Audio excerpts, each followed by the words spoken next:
KPM. Hello, Assalamualaikum dan selamat sejahtera kepada anda semua yang sedang menyaksikan Road to Success SPM 2021 bersama dengan saya, Wani Kerry.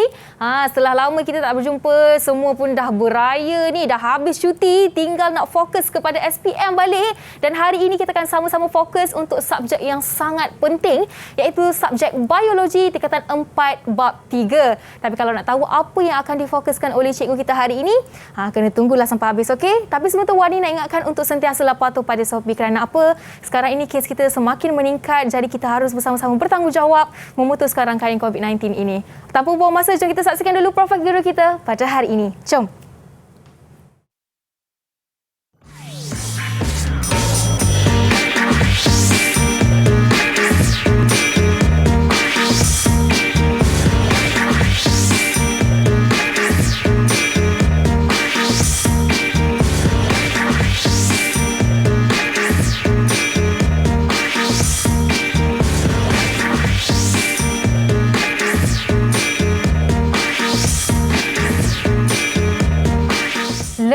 By doing. Itu dia moto pilihan guru jemputan kita pada hari ini, iaitu Cikgu Zamimah dari Sekolah Sultan Alamsyah Putrajaya. Assalamualaikum Cikgu. Waalaikumsalam Wani. Apa khabar Cikgu, sihat ya? Alhamdulillah Cikgu sihat. Alhamdulillah. Terima kasih kerana sudi bersama dengan Wani hari ini di studio RTS. Dan anda semua kalau nak tahu apa yang Cikgu Zamimah akan ajarkan, kena tunggulah sampai habis. Kerana sekarang ini Wani akan ajak Cikgu untuk kita membuat sanitasi tangan. Boleh, mari Cikgu ke meja istimewa kita hari ini. Cikgu dulu kan? Jom. Cikgu boleh pakai hand sanitizer dulu. Okey, terima kasih. Kemudian boleh tanggalkan pelitup muka dan simpan dalam bekas pelitup muka. Saya pun buat juga. Kita dah pakai hand sanitizer. Mask pun dah buka. Yang penting kalau nak buka mask kena jaga jarak sekurang-kurangnya 1 meter. Alright. Baru nampak muka comel Cikgu hari ni.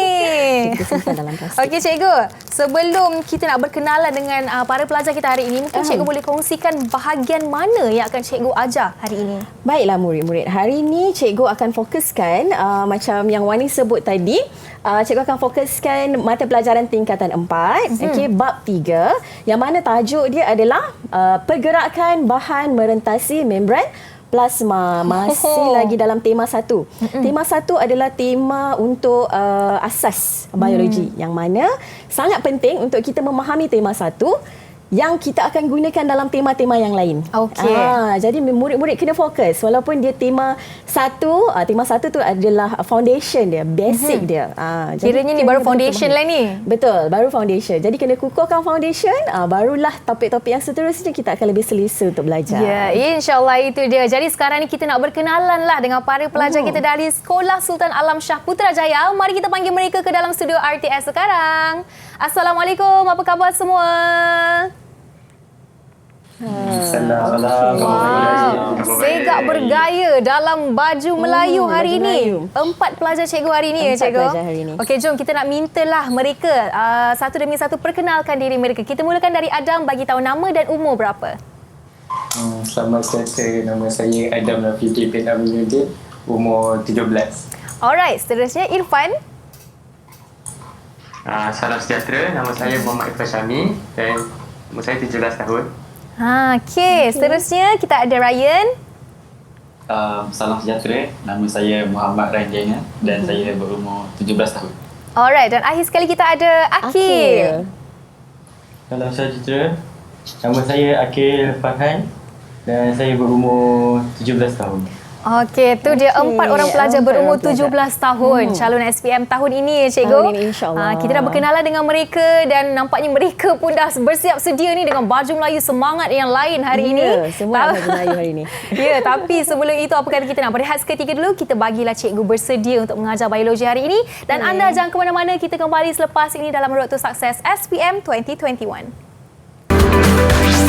Didik TV KPM. Didik TV KPM. Biologi merupakan subjek kegemaran saya. Saya suka subjek ini kerana banyak konsep yang dipelajari dapat diaplikasikan dalam kehidupan seharian. Walaupun ramai yang menyatakan mata pelajar ini sukar, saya percaya dengan tunjuk ajar daripada para guru dan sokongan rakan-rakan, proses pengejaran itu akan menjadi lebih mudah. Saya mendoakan kejayaan buat semua calon SPM tahun 2021. Yang bagi saya, biologi merupakan subjek sangat menarik. Ini kerana banyak perkara berkaitan dengan kehidupan seharian kita berkait rapat dengan biologi. Jadi ini menjadikan kita dapat mengetahui pentingnya untuk menjaga kesihatan tubuh badan dan menjaga keseimbangan ekosistem. Jadi semoga anda semua tidak menurunkan minat dan menanamkan iltizam dalam subjek ini. Jangan lupa A+ itu tidak mustahil. Biologi merupakan subjek yang mempunyai keunikan yang tersendiri. Saya menyukai subjek ini kerana saya boleh mengaitkan apa yang saya belajar dengan aktiviti yang saya lakukan pada setiap hari. Dengan memahami konsep berkaitan dengan tubuh dan persekitaran, kita boleh menghargai apa yang kita ada. Lantas kita boleh mengamalkan rutin yang sihat agar kesihatan sentiasa terjamin dan terpelihara. Akhir kata, saya ingin mengucapkan selamat baju jaya buat semua calon SPM pada tahun ini. Sekian, terima kasih. Didik TV KPM. Bertemu kembali dalam Road to Success SPM 2021 bersama dengan saya Wani Kerry serta guru kita hari ini Cikgu Zamimah dan juga para pelajar dari Sekolah Sultan Alam Shah Putrajaya. Betul. Sebentar tadi kita dah tengok pandangan calon SPM mengenai subjek biologi ni. Rata-rata mereka mengatakan bahawa subjek ini menarik namun agak sukar sebenarnya. Agak sukar. Tapi disebabkan bantuan guru-guru dan juga rakan-rakan yang dibilang oleh mereka tadi, subjek ini akan jadi mudah lah sebenarnya Cikgu. Betul, Mira. Mudah. Wani, sorry. Okay. Ya, Cikgu pun dah senyum-senyum dah kat situ. Nak kata sebenarnya biologi ni senang betul Cikgu? Senang ni, insyaAllah. Ada jom. cara-cara dia. Kalau ada cara, kita tahu cara dia, insyaAllah kita boleh tackle. InsyaAllah. Jom kita nak mulakanlah sesi pembelajaran kita hari ini dengan cikgu kita. Dipersilakan cikgu. Okey. Jadi seperti mana yang cikgu maklumkan tadi, hari ini kita akan fokus kepada bab 3, mata pelajaran tingkatan 4. Kira revision lah ni sebab anak-anak dah melaluinya pada tahun lepas, tahun 2020. Okey, macam yang cikgu cakap juga, kita masih lagi dalam tema 1, iaitu tema asas. Tema asas untuk sebelum kita melangkah kepada tema yang seterusnya, yang mana tema ini kita akan aplikasikan. Jadi murid-murid jangan mengambil enteng untuk tema 1. Kadang-kadang murid rasa macam tak penting sangat kot tema 1 sebab dia rasa mungkin tema awal ni sebenarnya sedikit senang berbanding dengan tema-tema yang lain yang mana kita perlu mengaplikasikan. Jadi murid kena fokuslah juga untuk tema yang awal ni. Kalau tak, tema yang seterusnya dia akan jadi lagi sukar. Ya, betul. Jadi untuk hari ini sebenarnya kita fokus kepada bentuk-bentuk soalan. Tapi cikgu akan highlight juga, cikgu akan tekankan juga apakah konten ataupun kandungan yang penting ataupun konsep yang penting dalam tajuk ni. Jadi murid-murid boleh bagi perhatian. Baik, untuk bab 3, pergerakan bahan merentasi membran plasma. Ada beberapa subtopik yang kita kena bagi perhatian, iaitu struktur dia. Struktur membran plasma, kita kena kenal bagaimana strukturnya. Kemudian konsep pergerakan bahan merentasi membran plasma. Kemudian kita akan lihat juga bagaimana bahan itu bergerak merentasi membran plasma dalam organisma hidup, sebab kita akan jumpa membran yang dalam objek yang tidak hidup. Sebab dalam eksperimen kita akan guna seperti tube whisking. Dia merupakan membran tapi dia bukan dari organisma hidup. Jadi kita akan lihat macam mana pergerakan bahan merentasi membran plasma organisma hidup. Kemudian akhir sekali kita akan lihat pergerakan bahan merentasi membran plasma dalam kehidupan seharian. Ini aplikasi. Aplikasi daripada konsep yang sebelumnya yang kita belajar. Cikgu tunjuk dekat sini banyak gambar-gambar. Gambar ni memang cikgu ambil daripada buku teks. So murid-murid awak perlu bersyukur sangat sebab buku teks awak sekarang ni sangat interaktif, sangat menarik. Sebab gambar rajah ni kita boleh guna. Kebanyakan murid ni dia kata sukar biologi ni sebab dia rasa macam banyak sangat benda yang dia kena baca, banyak yang kena hafal. Ya murid-murid, memang ada banyak yang kena baca, banyak kena hafal. Tapi cikgu selalu ingatkan murid-murid, kita ada banyak cara sebenarnya. Kita boleh lihat kepada gambar rajah. Kalau murid yang lebih kepada visual, psychometric yang lebih kepada visual. Jadi gambar-gambar rajah ni sangat-sangat membantu. Ya cikgu, sebab sekarang ni ramai pelajar yang lebih suka tengok benda yang depan mata daripada perlu baca banyak-banyak. Ya, betul. Senang nak hafal. Okey, murid sekarang ni memang suka bila kita cakap bab-bab membaca ni memang dia suka. Jadi biologi, murid-murid tak perlu risau. Memang dia ada banyak perkara yang kita kena tahu, banyak konsep, tapi ada banyak gambar yang kita boleh ilustrasikan untuk menggambarkan konsep-konsep tersebut. Okey, ini adalah antara yang penting, yang kita kena tahu struktur membran plasma. Ataupun model ini dinamakan model mozaik bendalir. Kenapa model mozaik bendalir? Adakah dia cecair? Tak. Dia bukan cecair. Model mozaik bendalir menggambarkan keadaan membran plasma yang tidak rigid. Dia bukan rigid. Dia adalah satu struktur yang dinamik. Kalau kita tengok macam permukaan air, dia macam berombak-ombak. Baik, yang penting dekat sini adalah kita kena tahu struktur yang utama adalah dui lapisan fosfolipid. Ini bila dah dibesarkan, struktur dui lapisan fosfolipid yang terdiri daripada kepala yang berkutub. Kemudian dia ada ekor yang bersifat hidrofobik. Yang tidak berkutub. Hidrofobik bermaksud dia tidak tertarik kepada air. Tidak tertarik kepada air. Kenapa? Sebab dia tidak berkutub. Air adalah molekul yang berkutub. Biasanya yang kita dengar berkutub-berkutub ni dia ada tarikan antara kutub-kutub yang berbeza. Kemudian dia ada beberapa protein dekat sini. Ini sebenarnya adalah laluan-laluan bahan. So bahan dia akan melalui 3 laluan. Kalau dalam kelas, cikgu suka membayangkan murid-murid dalam kelas yang kita ada tingkap, kita ada dinding, ada tingkap, lepas tu kita ada pintu. Ada objek yang boleh melepasi tingkap. Ada objek yang tak boleh melepasi tingkap tapi boleh melepasi pintu. Jadi cikgu suka analogikan structure ini ataupun struktur ini seperti kelas kita. Tapi dekat sini murid-murid kena bayangkanlah. Mungkin murid-murid di rumah tu boleh nampak bilik masing-masing tu ada pintu, ada tingkap, kan? Ini struktur. Struktur ni murid-murid kena seeloknya lukis. Kalau boleh lukis maksudnya murid-murid boleh faham. Ada 3 laluan. Kita ada dui fosfolipid. Warna biru ni laluan pertama. Ataupun seterusnya kita ada protein liang. Dan kita ada protein pembawa. So itu 3 laluan. Nanti kita tengok bahan apa yang akan melalui laluan-laluan ini. Ini ciri-ciri bahan. Yang ini juga yang penting. Ciri bahan yang melalui pintu yang mana? Cikgu cakap tadi kan bahan-bahan akan melalui pintu yang berbeza-beza mengikut ciri-ciri tertentu. Ciri apa? Murid-murid, kita ulang balik. Kita ulang kaji. Ciri apa? Yang menentukan dia masuk melalui dui lapisan fosfolipid atau dia masuk melalui kita ada protein pembawa, kita ada protein liang. Ada 3 laluan tadi kan. Jadi kita ada bahan larut lipid. Bahan-bahan yang melalui membran plasma ni kita bahagikan kepada bahan larut lipid dan bahan tidak larut lipid. Bahan larut lipid dia akan melalui dui lapisan fosfolipid sebab dia adalah bahan yang sama. Jadi inilah contoh-contoh dia. Asid lemak, gliserol, vitamin yang larut lipid murid-murid tahulah A, D, E, K. Vitamin A, vitamin D, vitamin E dan vitamin K dan juga sebatian steroid. Kemudian bahan yang tidak larut lipid, dia kategorikan pula kepada molekul yang kecil dan molekul yang besar. Kalau molekul yang kecil contohnya air. Air adalah molekul yang berkutub macam cikgu cakap tadi. Dia ada kutub positif, dia ada kutub negatif. Kemudian molekul yang tidak berkutub seperti oksigen, karbon dioksida, dan juga ion. Ni contoh-contoh ion lah. Kalau ni tadi dia melalui, kalau bahan larut lipid dia melalui dui lapisan fosfolipid sebab dia adalah bahan yang sama. Kalau bahan yang tidak larut lipid, dia akan melalui 2 pintu yang lain, iaitu protein liang dan juga protein pembawa. So protein molekul yang besar seperti glukosa dan asid amino akan melalui protein pembawa.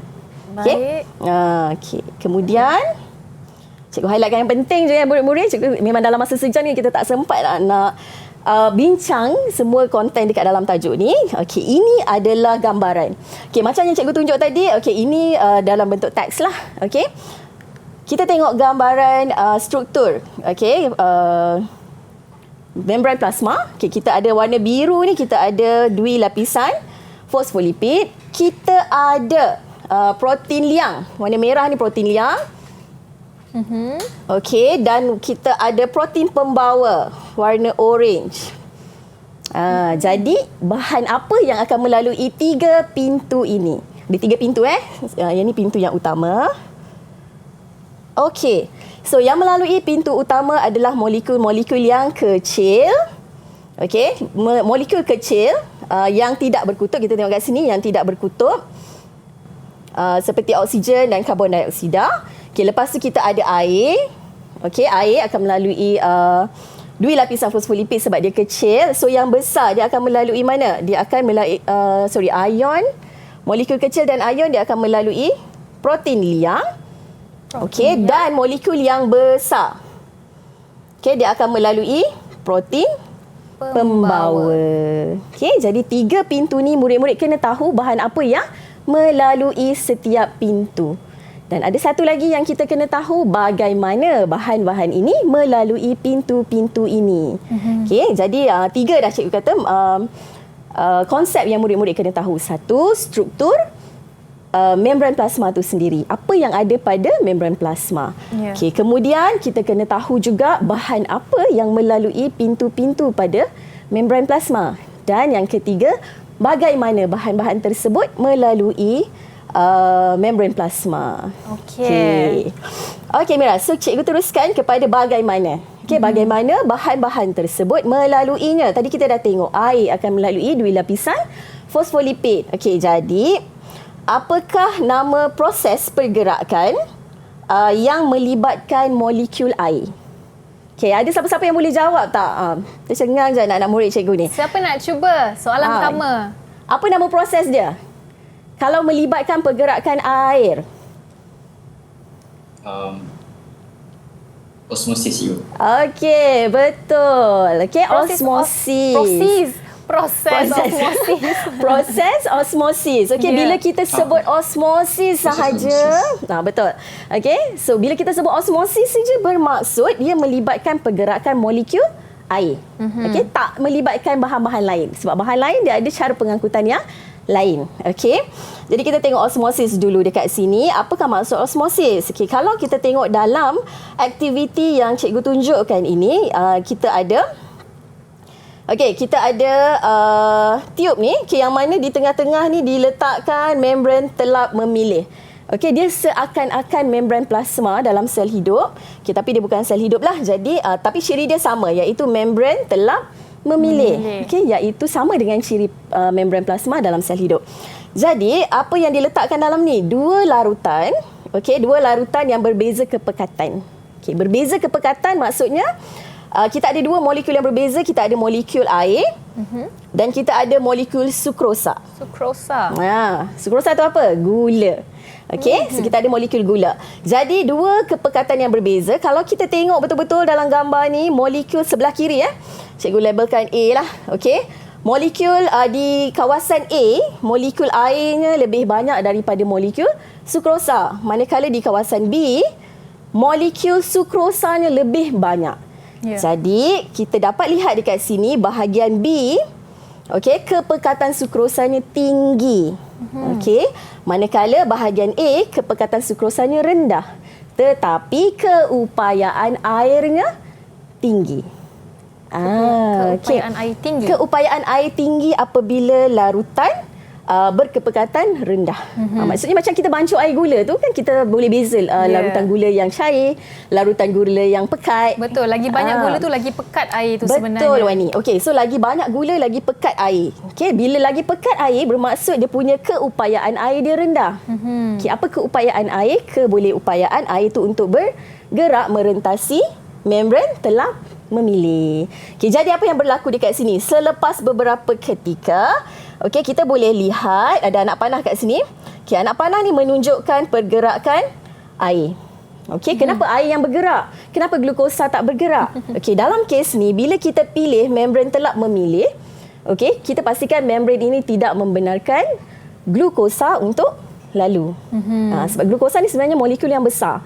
Okey, jadi dia tak dapat melalui membran telap memilih, air sahaja yang akan lalu. Jadi persoalannya sebelum kita pergi kepada gambar sebelah kanan ni, kawasan mana air akan bergerak daripada A ke B ataupun B ke A. Okey, so macam mana kita nak tahu? Kita tengok keupayaan air tadi. Okey. So cikgu cakap apa tadi? Bahagian A keupayaan air dia tinggi. Apabila kepekatan glukosa dia rendah. Okey, maksudnya molekul air dia lagi banyak. So air akan bergerak dari kawasan A ke kawasan B. Okey, oleh kerana membran ini tidak membenarkan glukosa untuk bergerak daripada B ke A, jadi air sahaja yang bergerak daripada A ke B. So larutan dia, volume dia akan meningkat di bahagian bahagian B dan menurun di bahagian A. Sehingga mana dia bergerak? Sampai bila dia bergerak? Siapa boleh jawab? Sampai bila dia sampai nak bergerak bila air itu bergerak? Siapa nak cuba? Irfan. Saya. Okey. Dia akan bergerak sampai keseimbangan dinamik tercapai. Pandai. Okey, dia akan bergerak sampailah keseimbangan dinamik tercapai. Apa keseimbangan dinamik? Ratio antara molekul air dengan molekul gula ataupun perkataan yang mudahnya kepekatan. Kepekatan pada bahagian A dengan bahagian B itu sama. So bila sama dia berhentilah bergerak. Sebenarnya dia bergerak, air masih lagi bergerak sebab air bersifat dinamik. Okey, tapi tiada perubahan dari segi volume ataupun kepekatan. Okey, apabila dia dah mencapai keseimbangan. Pandai Irfan jawab tadi. Ryan dah cuba, Irfan dah cuba. Lepas ni kita nak tanya Adam dengan Akil pula lah lepas ni. Betul. Okey, boleh sambung lagi? Boleh, cikgu. Okey, so yang tadi osmosis. Okey, salah satu bentuk pergerakan. Okey, kita ada lagi bentuk resapan berbantu. Okey, melalui protein pembawa. Okey, resapan berbantu melalui protein pembawa. Okey, kenapa kita highlightkan yang ni? Kenapa cikgu tekankan yang ini? Sebab dia melibatkan mekanisme. Okey, ada satu lagi resapan berbantu melalui protein liang. Kan ingat kita ada dua protein. Okey, protein liang, okey, dia tak ada mekanisme khusus, okey, yang kita perlu yang cikgu highlightkan kat sini tak. Okey, sebab dia akan hanya melalui macam kita lalu terowong kan. Okey, dia tak ada SOP yang tertentu. Okey, tapi untuk resapan berbantu melalui protein pembawa dia ada mekanisme. Okey, so murid-murid kena ingat, bila ada mekanisme, murid-murid perlu memberi perhatian kepada langkah-langkah. Okey, dan langkah-langkah mesti mengikut turutan lah. Okey, jadi turutan dekat sini adalah kita ada dua kawasan. Okey, kawasan luar sel dan kawasan dalam sel yang dilabelkan sebagai sitoplasma. Okey, kita ada di tepi ni kita ada dua lapisan fosfolipid, okey, yang mengapit protein pembawa. Okey, jadi kita ada protein pembawa yang mana tapaknya adalah spesifik. Okey, so ini adalah sifat protein pembawa. Murid-murid kena ingat, tapak spesifik. Okey, so apa maksud tapak spesifik? Tapak spesifik ini maksudnya dia ada tapak yang hanya sesuai untuk molekul-molekul ataupun bahan-bahan tertentu sahaja. Jadi kalau ada 10 bahan yang nak masuk, dia ada 10 protein pembawa yang berbeza. Okey. Okey. Ataupun ada juga protein pembawa yang mempunyai lebih daripada satu tapak, mungkin 2 tapak. Jadi 2 molekul yang boleh melaluinya. Okey. Jadi apa yang berlaku? Mula-mula sekali kita kena pastikan poin yang pertama adalah bahan ataupun kalau kat sini bagi contoh glukosa, okay, dia akan mendekati protein pembawa. Itu satu. Okay, cikgu akan bagi poin-poin je, protein pembawa. Kemudian glukosa akan mengikat kepada tapak spesifik. Okay, yang ketiga, okay, tapak spesifik ataupun protein pembawa akan berubah bentuk. Okey, nampak? Boleh beza daripada yang atas ni dengan yang bawah ni, bentuk dia sedikit berubah. Ya, jadi lain. Ya, dia jadi lain. Kenapa dia jadi lain? Untuk melepaskan glukosa tadi ke dalam sel. Okey, sebab kalau dia tak berubah nanti glukosa ni dia terikat je kat dalam tu. Ya. Okey, so dia kena berubah baru glukosa tu boleh dilepaskan. Kemudian akhir sekali kita lihat balik protein pembawa ni. Okey, jadi apa? Dia akan balik-balik kepada keadaan yang normal. Sama yang asal. Okey, kenapa dia balik-balik kepada keadaan yang asal? Sebab ada banyak lagi yang dia nak bantu.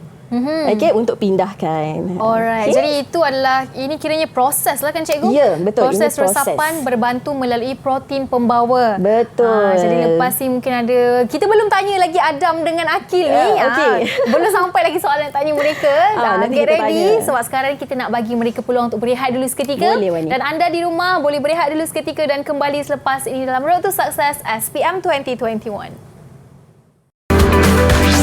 Didik TV KPM.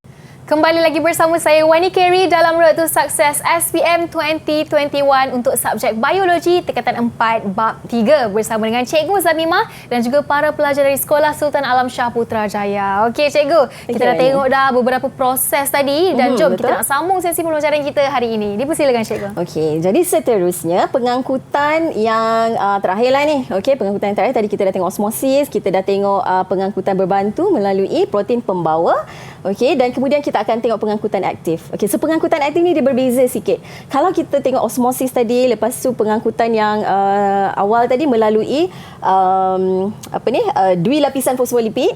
Okey, dan juga pengangkutan melalui protein pembawa. Okey, itu adalah pengangkutan pasif. Okey, so kalau murid-murid ingat lagi, pengangkutan pasif adalah pengangkutan yang membenarkan bahan bergerak daripada kawasan yang mana bahan itu banyak. Okey, kepada kawasan yang bahan itu sikit. Jadi dia menuruni kecerunan kepekatan dari kawasan yang banyak ke kawasan yang sikit. Jadi dia tak perlu tenaga. Cikgu selalu analogikan dia sebagai kalau awak tu naik basikal. Kalau naik basikal, awak turun bukit, okey, awak perlu kayuh tak? Tak perlu kan? Okey, so tak perlukan tenaga untuk turun bukit. Jadi dia memang otomatik akan turun. Okey, jadi sama juga macam ni. Okey, untuk pengangkutan aktif pula, okey, dia bertentangan dengan pengangkutan secara pasif, iaitu dia memerlukan tenaga. Okey, dan bahan bergerak melawan kecerunan kepekatan. Kecerunan kepekatan maksudnya dia bergerak dari kawasan kepekatan rendah ke kawasan kepekatan tinggi. Macam mana kita nak tahu mana rendah, mana yang tinggi? Kita akan tengok kepada molekul. Okey, bilangan molekul yang sikit ni adalah kepekatan yang rendah, bilangan molekul yang banyak ni adalah kepekatan yang tinggi. Okey, jadi dia perlukan tenaga dan tenaga ni adalah dalam bentuk ATP. Okey, so cikgu bawakan kat sini contoh. Okey, contoh pengangkutan aktif dalam yang ada dalam benda hidup, okey, yang dinamakan sebagai pam proton. Okey, pam proton ini berada di dalam perut kita. Okey, dia merupakan, kita boleh anggapkan sitoplasma ni adalah sebagai sel epitelial. Okey, ataupun sel yang melapisi dinding dalam perut. Okey, so apa yang sel ni buat? Sel ni akan menghasilkan proton. Okey, yang mana dia akan dikeluarkan daripada sel ke dalam perut. So apa proton ni buat? Proton ni akan menyebabkan perut kita berasid. pH yang rendah bermaksud perut kita berasid. Okey, jadi terjawab persoalan murid-murid, kenapa perut kita ada asid? Dari mana datangnya asid tu? Okey, so asid tu datang daripada dinding perut, iaitu sel epitelial, okey, yang membebaskan proton. Okey, so murid-murid tahu kan kenapa berasid? Okey, sesuatu larutan itu berasid kerana dia ada ion-ion hidrogen. Okey, lagi banyak ion hidrogen, lagi rendahlah dia punya pH. Okey. Okey, so ini pengangkutan aktif. Okey, pengangkutan aktif dia akan melawan kecerunan kepekatan dan memerlukan ATP. Okey, so kalau murid-murid boleh tengok balik mekanisme pengangkutan aktif lebih kurang sama macam pengangkutan pasif ni juga. Cuma dia ada tambahan beberapa langkah, iaitu sebelum protein pembawa berubah bentuk, okay, dia akan ada ikatan dengan tenaga ataupun ATP.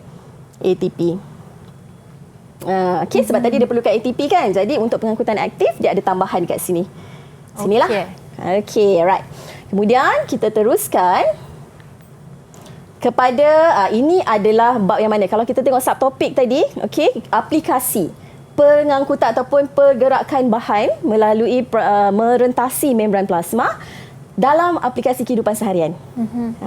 Okey, dalam kehidupan seharian. Tapi kita fokus kepada pergerakan air tadi apa? Osmosis. Okey, kita fokus kepada osmosis. Jadi, osmosis ni dia akan mewujudkan 3 jenis larutan. Okey, kita ada larutan isotonik. Apa larutan isotonik? Larutan isotonik, okey, sama juga bila kita nak tahu dia larutan isotonik ke hypertonik atau hypotonik, kita mesti bezakan antara 2 region ataupun 2 kawasan. Okey, kalau hypotonik bermaksud kepekatan kawasan A dengan kawasan B adalah sama. Okey, so maksudnya dia adalah larutan isotonik. Kalau kita comparekan sel darah, okey, sel darah direndam dalam larutan isotonik, dia akan cantik je macam ni. Okey, dia akan cantik, dia akan dalam keadaan yang normal. Okey, sebab larutan dalam sel dengan larutan luar sel adalah sama. Jadi pergerakan air itu adalah pada kadar yang sama. Okey. Tapi murid-murid kena ingat satu perkara, okey. Larutan air suling ataupun air suling, okey, tidak akan pernah menjadi larutan isotonik. Okey, sebab murid-murid selalu ingat air suling isotonik. Tidak. Okey, kenapa bukan? Sebab dalam sel tak ada lagi sel hidup yang dalam dia adalah air suling. Maksudnya pure water. Okey, H2O tak. Dia mesti ada bahan-bahan larut yang lain. Okey, jadi bila kita rendamkan dalam air suling tidak akan pernah menjadi isotonik kepada sel hidup.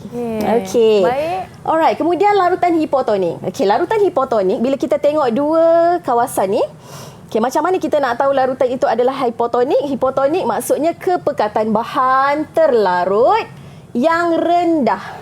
Maksudnya kalau kita compare dengan molekul air, boleh nampak kan molekul air warna biru ni? Okey, dan molekul bahan larut warna merah, kita boleh nampak molekul air lebih banyak. Betul. Okey, lebih banyak. Lepas tu kalau cikgu cakap tadi kan, kalau kepekatan bahan larut rendah, maksudnya keupayaan air tinggi. Okey, jadi air akan bergerak dari kawasan A ke kawasan B. Okey, so kalau sel direndam dalam larutan hipotonik, sel akan, murid-murid nampak macam mana ni? Sel akan pecah. Okey, kalau kita nampak sel tu pecah, kenapa dia pecah? Sebab tadi kalau B ni adalah sel, A adalah bahan rendaman ataupun larutan yang merendam sel tersebut, jadi air akan masuk ke dalam sel.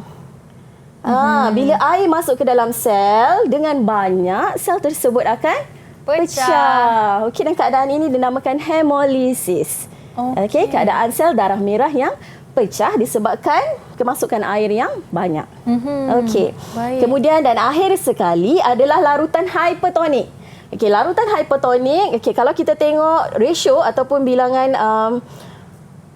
air, molekul air dengan bahan larut, okey, bahan larut itu banyak. Okey, bahan larut itu banyak. Jadi air akan bergerak daripada kawasan berkepekatan rendah iaitu B ke A.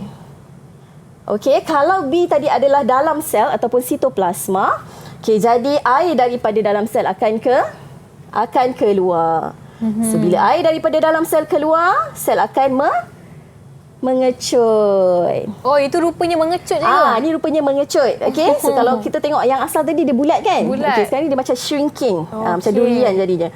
Kalau murid-murid lukis memang dia akan jadi durian. Kalau cikgu suruh lukis dalam muka nota. Durian warna merah saja. Durian warna merah. Okey, so ini dia mengecut. Okey, so cikgu harap murid-murid faham. Okey. Dan inilah yang kita aplikasikan dalam kehidupan seharian. Contoh macam mana pokok boleh layu. Okey, sekiranya terlebih baja. Okey, macam mana kita memproses jeruk, macam mana kita memproses ikan masin dan sebagainya. Itu adalah aplikasi-aplikasi dalam larutan-larutan inilah. Okey, larutan isotonik yang kita selalu dapatkan kalau kita bersukan kan, kita ada air isotonik. Okey, kenapa? Kenapa kita ambil isotonik tu waktu kita dehidrasi? Betul. Semua persoalan-persoalan tu murid kena boleh jawab. Okey, sekiranya murid faham konsep yang kita pelajari dalam tajuk ni. Okey. Okey, macam mana pelajar? Faham? Boleh ke? Murid-murid cikgu di rumah?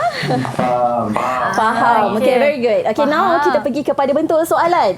Okay, cikgu bawakan dekat sini bentuk soalan objektif dan bentuk soalan struktur. Okay. Jadi sebelum ni cikgu pernah terangkan bagaimana teknik untuk menjawab. Jadi murid-murid boleh tengok balik rancangan slot-slot cikgu sebelum ni yang cikgu menerangkan tentang teknik. Okey, so hari ni cikgu ada soalan satu. Okey, ada siapa-siapa yang volunteer nak jawab soalan satu? Kita nak minta antara Adam dengan Akil tadi. Okay, Adam dulu. Okey, Adam. Cuba silakan. Baca dulu soalannya, Adam. Darjah 2 menunjukkan pergerakan bahan Q melintasi membran plasma. Bahan Q bergerak melintasi membran plasma melalui Okey. A. Osmosis, B. Resapan likas, C. Pengangkutan aktif, D. Resapan berbantu. Okey, jadi jawapannya adalah Jawapan dia C. Kerana bahan Q melintasi membran plasma menentang kecerunan kepekatan. okey. Selain itu, pengangkutan aktif juga memerlukan ATP yang terdapat pada soalan tersebut. Okey, very good. Adam siap dengan penerangan sekali. Ya, Okey, betul. bagus. Betul. Okey, kita tengok Alright, betul. Jawapannya adalah pengangkutan aktif. Okey, macam yang cikgu cakap tadi, pengangkutan aktif. Okey, kita tengok dekat gambar rajak ada ATP. Ya. Kemudian anak panah. Anak panah ni penting ya. Bila kita tengok soalan yang berkaitan dengan pergerakan bahan, anak panah sangat penting. Jadi murid-murid kena bagi perhatian. Kalau anak panah ni ke atas bermaksud kawasan bahan bergerak dari kawasan kepekatan rendah kepada kawasan kepekatan tinggi. Okey, maksudnya dia melawan kecerunan kepekatan. Jadi memang confirm lah jawapan dia adalah pengangkutan aktif. Bagus, Adam. Okey, so ingat ya murid-murid, Betul. pastikan sebelum menjawab soalan objektif, baca semua soalan, okey, dan juga perhatikan stimulus. Okey, stimulus ni dalam bentuk gambar rajah. Okey, dan baca semua pilihan jawapan supaya kita boleh memilih jawapan yang paling tepat. Sebab ada soalan-soalan yang mungkin dia mengelirukan. Okey, Ya, jadi betul. kita kena baca semua. Okey, soalan nombor 2, ada yang boleh jawab? Siapa lagi belum jawab? Siapa yang belum jawab lagi? Akil Farhan. Akil boleh jawab, Akil? Okey, Akil. Okey, cuba. Nombor 2. Darjah 3 menunjukkan resapan Molekul molekul air air melintasi satu tube whisking. whisking. Okey. Selepas 1 jam, tube whisking menjadi segar. Apakah S dan T? Okey, tengok dalam gambar rajah tu dia dah label mana S, mana T. Okey. Jawapan saya S ialah larutan sukrosa 30% Okey. dan T ialah larutan sukrosa 5%. Okey, betul ke Akil? Jadi jawapannya B. B. Betul Akil? Alright, Betul. betul. Very good Bagus, Akil. Akil. Okey. So, kenapa jawapan dia B? Kalau kita tengok larutan sukrosa dalam S, maksudnya dalam tube whisking ni, okey, dia lebih tinggi berbanding larutan di luar tube whisking ataupun di dalam bika.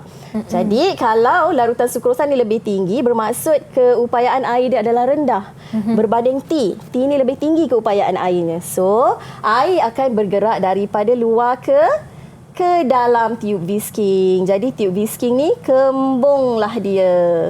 Ya. Okey, boleh Okey, bagus. Bagus. So Terima far kasih. semua jawab dengan So betul good. ni, cikgu. Betul. Okey, kemudian soalan ketiga, ada nak jawab? Okey, jom. Nombor 3. Aha. Siapa? Irfan nak cuba ke Ryan? Saya. Okey, go Irfan. Irfan. Darjah 3 menunjukkan struktur satu telur Darjah burung 4 dan sayang. akar rambut. Okey. Antara yang berikut, manakah bertindak sebagai membran separuh tetap? Telap. Okey. Jawapan saya A. A, M dan X. Jadi untuk telur burung M, untuk akar rambut X. Okey, betul tak? Betul ke? Betul. Okey, so apa yang cikgu nak sampaikan kat sini? Okey, kat sini murid-murid di sini murid-murid perlu tahu struktur di manakah membran plasma itu terletak. Okey? Kenapa? Kalau kita tengok telur di kawasan luarnya ataupun biasanya telur di bahagian luar dia ada shell ataupun dia ada kulit telur kan. Betul. Kulit telur itu tidak berfungsi sebagai membran plasma ataupun dia tidak berfungsi sebagai lapisan yang mempunyai ketelapan memilih. Okey. Jadi sebenarnya lapisan membran plasma adalah di sebelah dalam. Jadi kalau macam kita rebus telur, ada satu lapisan nipis okey di bawah kulit itu adalah membran plasma. Okey, jadi untuk tumbuhan pula, sel tumbuhan, kita kena tahu bahawa lapisan yang paling luar ni dia ada dinding sel. Jadi di mana membran plasmanya? Membran plasmanya adalah di lapisan dalam. Okey, so kalau kita nak labelkan garisan sebelah dalam dinding sel. Okey, sebab selalunya dia akan attach dengan dinding sel. Sebab dia sangat nipis. Okey. Baik. Boleh ya?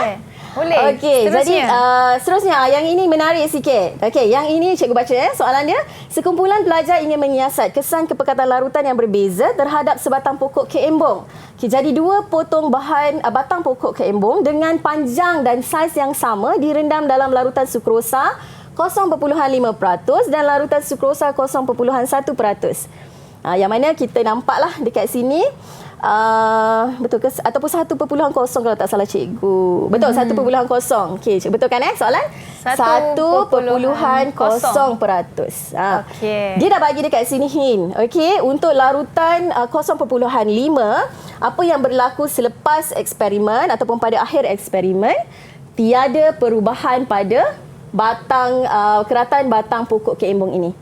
Jadi kita boleh assume kalau tak ada perubahan tadi jadi apa? Dia adalah larutan, kita assume dia sebagai larutan Tonic. isotonik. Okey, 0.5 adalah larutan isotonik.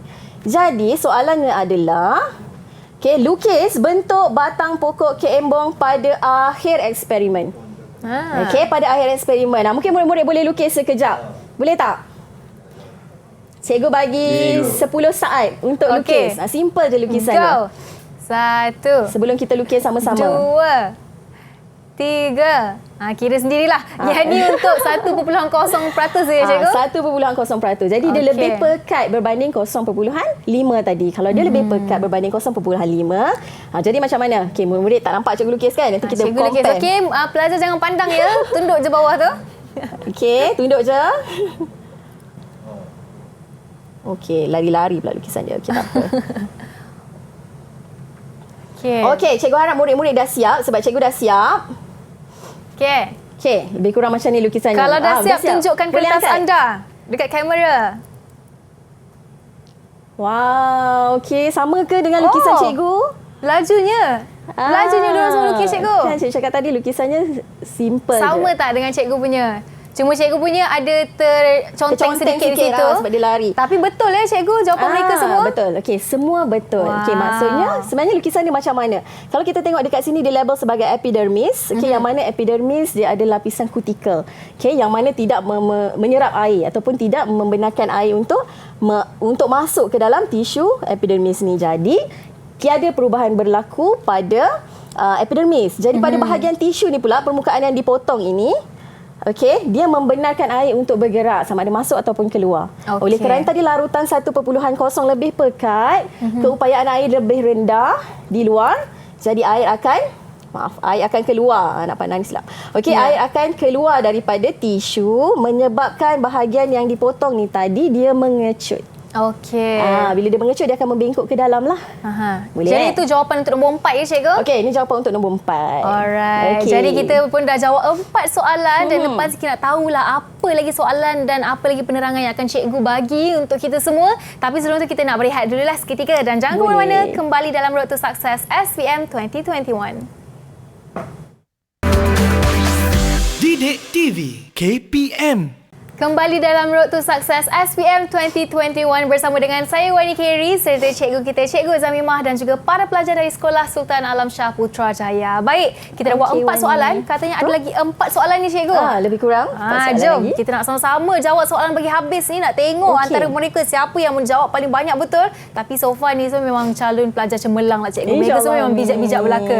Jom cikgu kita nak teruskan dengan soalan kita hari ini. Okey, cikgu nak bagi lagi soalan contoh. Okey, ini soalan struktur. Okey, yang tadi pun soalan struktur sebenarnya yang lukisan tadi. Okey, jadi macam yang cikgu pernah terangkan sebelum ni, pastikan murid-murid membaca soalan dengan betul sebab soalan ni dia ada kehendak-kehendaknya yang tersendiri. Okey, jadi murid kena faham apa kehendak soalan. Okey, jadi masih lagi dalam soalan yang tadi berkaitan dengan soalan lukisan tadi. Kita terangkan mengapa tiada perubahan pada batang pokok keembong di epidermis. Ada yang boleh jawab ke? Kenapa? Kenapa? Jawapan nombor 1. Siapa nak cuba? Irfan nak cuba? Irfan ke? Saya. Okey, Irfan. Okey, Irfan. Okay, apa jawapan dia?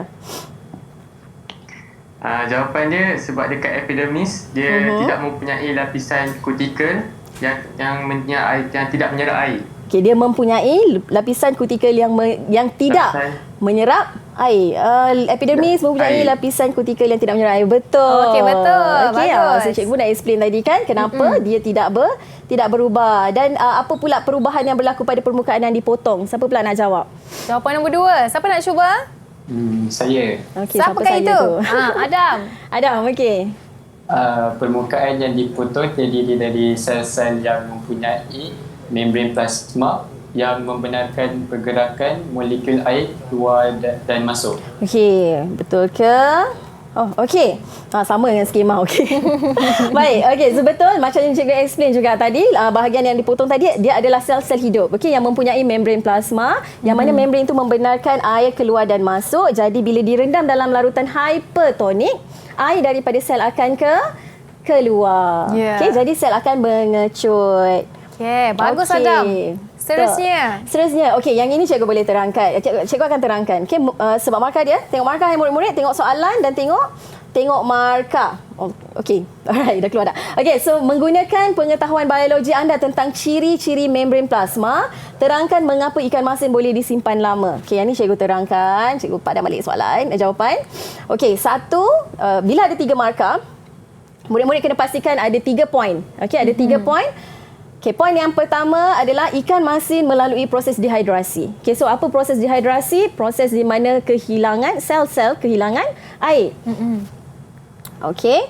Kenapa sel kehilangan air? Okey, kalau kita tengok dekat sini, garam di permukaan ikan menjadi larutan hypertonik kepada sel. Okey, sebab biasanya kita lumur dengan garam dan dia akan larut dalam lembapan di permukaan luar ikan. Ikan tu lembap kan? Jadi larutan garam di permukaan luar ikan menjadi hypertonik. Okey, so bila dia hypertonik, maksudnya air daripada dalam sel akan meresap keluar. Jadi bila air dalam sel meresap keluar, sel akan jadi kering. Bila sel jadi kering, dia menjadi tidak sesuai untuk bakteria membiak. Okey, cikgu punya ni dah lari dah. Wujudlah ikan masin. Jadi wujudlah ikan masin yang boleh disimpan lama. Betul. Okey, sebab bakteria tidak sesuai untuk membiak di situ. Okey, kemudian kita tengok soalan struktur yang mempunyai stimulus berbentuk gambar rajah. Okey. Jadi ingat murid-murid, kalau kita tengok dekat sini gambar rajah dia ada banyak label. Pastikan murid-murid membaca semua label-label ini. Okay, kerana label ini boleh membantu murid-murid untuk memberi jawapan yang paling tepat. Okey, jadi soalan dekat sini, rajah di bawah menunjukkan radas yang digunakan untuk mengkaji pergerakan bahan merentasi tiub visking. Paras larutan sukrosa dalam tiub kapilari diukur selang 10 minit. Okey, jadi apa yang kita tengok kat sini, level ataupun aras awal. Ni aras akhir, ni aras awal. Okey, aras awal sebelah kiri dan aras akhir sebelah kanan kita tengok dia lebih tinggi. Okey, aras tu lebih tinggi. Jadi soalannya, namakan proses yang menyebabkan aras larutan sukrosa dalam tiub kapilari berubah. Ada yang boleh jawab? Ni ada tadi. Akil. Okey, apa prosesnya? Melalui proses osmosis. Okey, betul ke? Betul, dia melalui proses osmosis. Betul. Bagus, okey, kenapa? Kalau kita tengok tadi dia menggunakan whisking tube ataupun tube whisking. Jadi tube whisking dia tidak membenarkan molekul yang besar untuk melaluinya. Okey, so air adalah molekul kecil. Jadi air yang boleh bergerak. Jadi pergerakan bahan itu adalah pergerakan air. Okey, terangkan proses dalam A1. Okey, yang ni cikgu terangkan kenapa. Okey, so larutan sukrosa merupakan larutan hypertonik kepada air suling. Okey, kita tengok dalam tube whisking tadi ada larutan sukrosa, yang mana di luar tube whisking pula tadi adalah larutan air suling ataupun air suling. Jadi, keupayaan air suling lebih tinggi daripada larutan-larutan lain. Jadi keupayaan air tinggi, jadi air suling akan meresap masuk ke dalam tube whisking. Okey, sama juga macam soalan objektif tadi. Tapi soalan objektif kita nampak tube whisking tu mengembang. Okey, tapi kalau yang ini yang eksperimen yang cikgu tunjukkan tadi, kita boleh lihat perbezaan dia daripada aras air di dalam tube kapilari. Boleh Okey, so masih lagi kita nampak ada pergerakan ataupun pertambahan volume ataupun isi padu cair di dalam tube whisking. Okey. Satu ujian makmal seterusnya. Satu ujian makmal menunjukkan pada akhir eksperimen air suling dalam bikar tidak mengandungi sukrosa. Maksudnya air dalam bikar tadi tu diambil dan diuji sama ada sukrosa ataupun tidak. Okey. So dalam ni dia kata tak ada. Okey, kenapa tak ada? Boleh Kenapa sesiapa tak ada? terangkan? Siapa nak cuba jawab? Ni yang terakhir, Kenapa cikgu. dia tak ada? Okey. Cikgu rasa. Okey. Siapa tu? Saya? Ryan. Ryan. Okey, Ryan. Kenapa dia tak ada sukrosa? Molekul sukrosa di dalam tube whisking terlalu besar. Jadi liang pada tube whisking tidak membenarkan molekul sukrosa merentasinya. Okey, molekul sukrosa di dalam tiub whisking terlalu besar. Jadi liang-liang yang kecil pada tiub whisking tidak membenarkan sukrosa untuk merentasinya. So, sukrosa tak keluarlah daripada tiub whisking. Okey, so murid-murid. Bagus, Ryan. Cikgu rasa murid-murid dah faham. Ingat bila baca soalan, fahamkan dan lihat pada markah berapa poin yang diperlukan untuk menjawab soalan tersebut. Bukan mereka saja yang faham, cikgu, malah saya pun dah turut faham sekali untuk subjek ni. Dan mungkin kita pun dah sampai ke penghujungnya. Mungkin cikgu boleh rumus secara ringkas. Dan kita nak ucap terima kasihlah pada para pelajar kita. Tak ada Muhammad. Ini Adam Rafiuddin bin Aminuddin, Muhammad Ryan Daniel bin Muhammad Razman, Muhammad Irfan Syami bin Syaharuddin dan juga Akil Farhan bin Muhammad Mahathir. Terima kasih sudi bersama dengan kami hari ini. Dan sebelum kita tamatkan, cikgu boleh bagi rumusan sedikit? Okey. Terima kasih juga kepada murid-murid cikgu yang sudi bersama dengan cikgu hari ini. Jadi apa yang kita dah belajar hari ini, cikgu dah menekankan perkara-perkara yang penting di dalam bab 3 ni. Okay, jadi murid-murid perlu mengulang kaji lagi sekiranya murid-murid dapati murid kurang faham konsep-konsep yang tertentu, sebab murid-murid wajib faham untuk tema 1 kerana kita akan menggunakan konsep ini dalam tema-tema yang seterusnya, dalam sistem-sistem yang akan kita pelajari. Okey, dan bentuk-bentuk soalan yang cikgu tunjuk ni sebenarnya ada pelbagai lagi. Jadi untuk murid-murid nak tackle teknik menjawab, murid-murid kena buat banyak latihan, kena expose dengan sebanyak mungkin bentuk soalan supaya murid-murid biasa dengan bentuk soalan dan bentuk jawapan. Alright. Jadi terima kasih banyak disyukurkan kepada Cikgu Zami Muhammad Johari, Guru Biologi Sekolah Sultan Alam Shah Putrajaya, kerana sudi meluangkan masa dan berkongsi ilmu dengan kami semua hari ini. Dan Wani doakan agar anda semua berjaya memperoleh segala input yang diberikan untuk hari ini. Jadi kita akan jumpa pada episod akan datang hanya dalam Road to Success SPM 2021 bersama dengan saya lagi, Wani Carey. Bye-bye. Didik TV KPM. Assalamualaikum dan salam sejahtera. Saya Izwadi Syafi'i dan isteri saya Nuraini Abdul Rahman dan anak kami Muhammad Haris bin Izwadi merupakan calon SPM 2021 di Sekolah Sultan Alam Shah. Kami ingin mengucapkan selamat maju jaya kepada Haris serta rakan-rakan seperjuangannya di Sekolah Sultan Alam Shah serta semua calon-calon yang akan menduduki SPM 2021. Selamat berjaya. Hai murid-murid, saya Cikgu Yo dari SMK Bandar Baru Sentul, Kuala Lumpur. Cikgu di sini nak mengucapkan good luck and all the best. Anda pasti boleh dalam SPM 2021. Biology is so easy.